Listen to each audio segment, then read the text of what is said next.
નવરાત્રિ એટલે કે માં શક્તિની ઉપાસનાના આ તહેવારમાં વડોદરા શહેર પોલીસ સંપૂર્ણપણે સજ્જ થઈ ગઈ છે। વડોદરા શહેર પોલીસની શી ટીમ્સ, મહિલા પોલીસ સ્ટેશનની ટીમ્સ અને અલગ અલગ બ્રાન્ચોની ટીમ આજથી બંદોબસ્તમાં જોડાઈ જશે। વડોદરા શહેર ખાતે જેટલા પણ 700થી વધુ ગરબાઓ થઈ રહ્યા છે અને મોટા ગરબાઓ, આ તમામ વેન્યુ ઉપર અમારી શી ટીમની મહિલાઓ અલગ અલગ ડ્રેસમાં ત્યાં બંદોબસ્ત કરશે, જેમાં તેઓ યુનિફોર્મમાં પણ હશે, શી ટીમના ડ્રેસમાં પણ હશે અને સાથે સાથે ટ્રેડિશનલ ડ્રેસમાં પણ ગરબા વેન્યુમાં અલગ અલગ જગ્યાએ ગરબા રમતી પણ બંદોબસ્ત કરતી હશે। જેમાં ગરબાના વેન્યુ ઉપર જે ટપોરી ટાઈપના ઈસમો કે જે અસામાજિક તત્વો છે એના દ્વારા કોઈપણ જાતની કનડગત ન થાય અને મહિલાઓની સુરક્ષા સચવાય એના માટે એમની બાજ નજર રહેશે અને તેઓ કોઈપણ આવો બનાવ ધ્યાનમાં આવશે તો એના વિરુદ્ધમાં કાયદેસરની કાર્યવાહી સુધીના પગલાં થઈ શકે છે।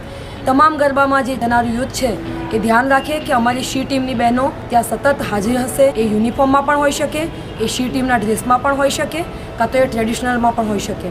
એમની અલગ અલગ ડ્યુટી અલગ અલગ વેન્યુ ઉપર ફાળવી દેવામાં આવી છે। એક દિવસ એ યુનિફોર્મમાં હશે તો બીજા દિવસે ટ્રેડિશનલ ડ્રેસમાં હશે, જેથી મહિલાઓની સુરક્ષા જે છે એ વડોદરા શહેર પોલીસ માટે ખૂબ જ ઇમ્પોર્ટન્ટ છે।